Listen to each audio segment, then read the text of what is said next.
দর্শক এই কাঠ ভেঙে ফেলেছে। যেমনটি দেখছেন জাতীয় পার্টির কার্যালয়ের সামনে যে অংশটি রয়েছে সেটি কিন্তু ইতিমধ্যে ভেঙে ফেলা হয়েছে। দর্শক দেখতে পাচ্ছেন কার্যালয়ের ভেতর থেকে কিন্তু তাদের যে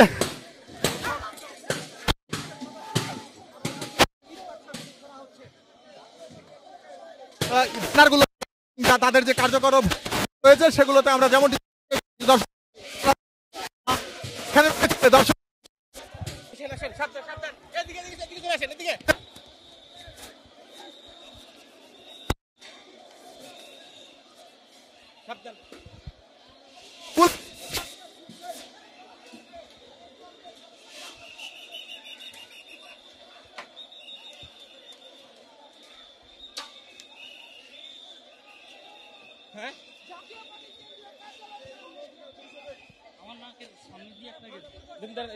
এটা লাগান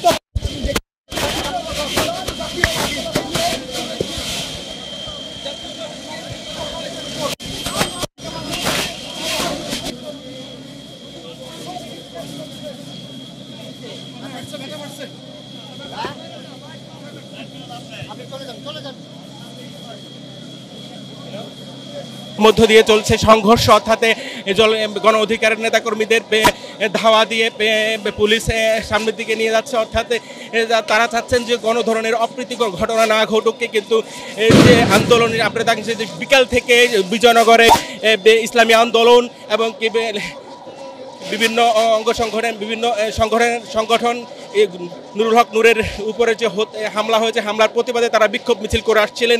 কিছুক্ষণ আগে ইসলামী আন্দোলন বিক্ষোভ মিছিল করেছেন, তারাও পার্টিকে নিষিদ্ধের দাবি জানিয়েছেন। পাশাপাশি এবি পার্টিও বিক্ষোভ মিছিল করতে আমরা দেখেছি, তারাও জাতীয় পার্টিকে নিষিদ্ধের দাবি জানিয়েছে। এই মুহূর্তে গণ অধিকারের নেতাকর্মীদের পুলিশ ধাওয়া দিয়ে বিজয়নগরের পানি ট্যাঙ্কি পার করে দিচ্ছেন এবং সেখানে তারা ধাওয়া দিচ্ছেন। অর্থাৎ পুরো এলাকা এখন রণক্ষেত্র পরিণত হয়েছে। আমি যদি আপনার মাধ্যমে দর্শকদের দেখানোর চেষ্টা করি, এই মুহূর্তে বিজয়নগরের একেবারে দুই প্রান্তে পুলিশ জলকামান নিয়ে প্রস্তুত রয়েছেন এবং কি তাদেরকে ধাওয়া দিয়েছেন সাউন্ড গ্রেনেড এবং কি টিয়ার শেল নিক্ষেপ করে তাদেরকে ছত্রভঙ্গ করে দিয়েছেন। অর্থাৎ গণ অধিকার পরিষদের নেতাকর্মীরা এই মুহূর্তে বিজয়নগর ছেড়ে তারা অলিতে গলিতে চলে গেছেন। এই মুহূর্তে পুরো এলাকায় থমথমে পরিস্থিতি বিরাজ করছে।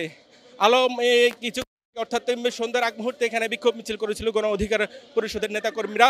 তারা 3টি দাবি জানিয়েছিল সরকারের কাছে যে 48 ঘন্টার মধ্যে জাতীয় পার্টিকে নিষিদ্ধ করতে হবে, আজকের মধ্যে একটা তদন্ত কমিটি গঠন করতে হবে, যে নুরুল হক নূরের সহ গণ অধিকার পরিষদের নেতাকর্মীদের উপর অতর্কিত যে হামলা হয়েছে সেই হামলার প্রতিবাদে তারা 3টি দাবি জানিয়েছিল।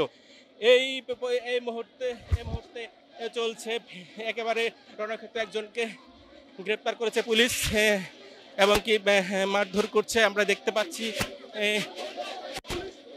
একজন গ্রেপ্তার করে নিয়ে যাচ্ছে পুলিশ গণ অধিকার পরিষদের একটা কর্মীকে আপনি দেখতে পাচ্ছেন। এই পুরো রণক্ষেত্র পরিণত হয়েছে পুরো কাকরাইল জুড়ে এবং বিজয়নগর জুড়ে। ধাওয়া পাল্টা ধাওয়া চলছে, গ্রেপ্তার চলছে। অর্থাৎ আইন শৃঙ্খলা রক্ষাকারী বাহিনী গণ অধিকার পরিষদের নেতাকর্মীরা যেন জাতীয় পার্টির দিকে অগ্রসর অবস্থা। এই মুহূর্তে মাত্র পুলিশ বাহিনী আছে। গতকাল